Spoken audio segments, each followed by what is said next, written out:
Ռուբեն Վարդանյանը ձայնային ուղերձ է հղել ընտանիքի անդամներին, որտեղ նա է կոչանում, որպեսզի չհուսանքվեն, իսկ վերջի խոսքերը նրա այն մասին է, որ նա եզրափակիչ խոսքը այն մասին է, որ նկատի ունեմ ուղերձի վերջի խոսքը, որ նա մարդ է, որը ուզում է ապրել եւ որը ուզում է սիրել։ Այս ուղերձը ինչ ազդակ է իր մեջ պարունակում, ինչ մեսիջներ եւ սա արդյոք չպետք է ահազանգ լինի, որպեսզի այսօր ազգը համախմբի եւ իր ձայնը ավելի բարձր հնչեցնի գերիների հայրենիք վերադարձնելու մասով։ Տեսեք, ես նա բարձր եմ գնահատում նրա խիզախությունը, կներեք հերոսական պահվածքը նույնիսկ, նրա գաղափարի հերոս լինելու հանգամանքը և իր կյանքի գլխավոր նպատակներից մեկին հավատարիմ մնալու և ոչ միայն Ռուբեն Վարդանյանին դա վերաբերում, դա վերաբերում է և Բակո Սահակյանին, որի ցուցմունքներից մենք տեսանք, որ ինքը միայն արժանապատվությամբ պահերի ապրել և ապրում, որ Արցախի պայքարի մասնակիցներից ու ղեկավարներից մեկն է եղել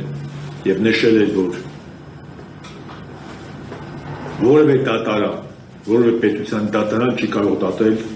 Արցախի ինքնորոշման իրավունքը։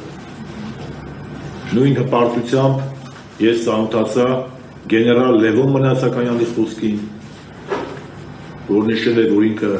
պատվի բարձրացումով է պայքարել իր հայրենիքի համար,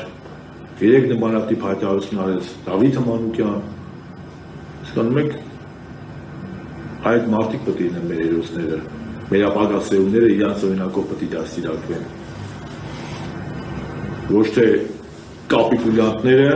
եւ Հայաստանը թուրքական վիլայետ դարձնողները։ Ինչ ավելում է ազգի համախմբմանը։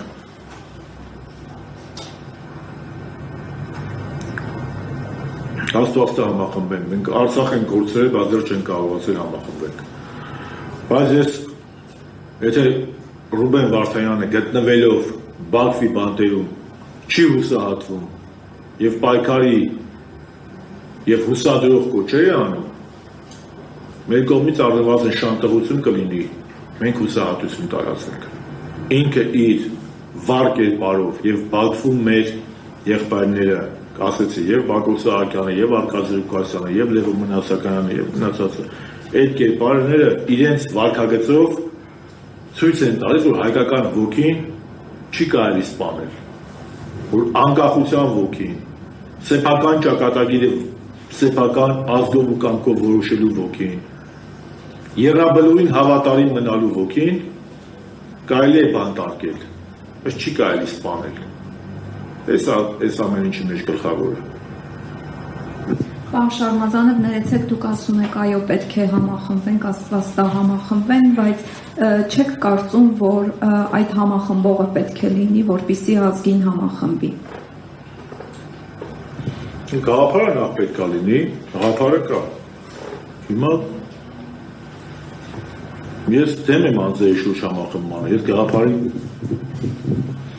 շուրջ համախմբման եմ կողմ։ Երբեք մեր ժողովուրդը անձի շուրջ չի համախմբել։ Մենակ 88-ի շարժումը անձի շուրջ էր, թե գաղափարի շուրջ էր։ Գաղափարի շուրջ էր։ Այո, ինչ այն անձիկ չկան։ Չկան այդ անձիկ, կան, չեն պայքարում այս քանի տարի է։ Պարզապես ցավալի է, որ արդեն քալմար են հետում էլի։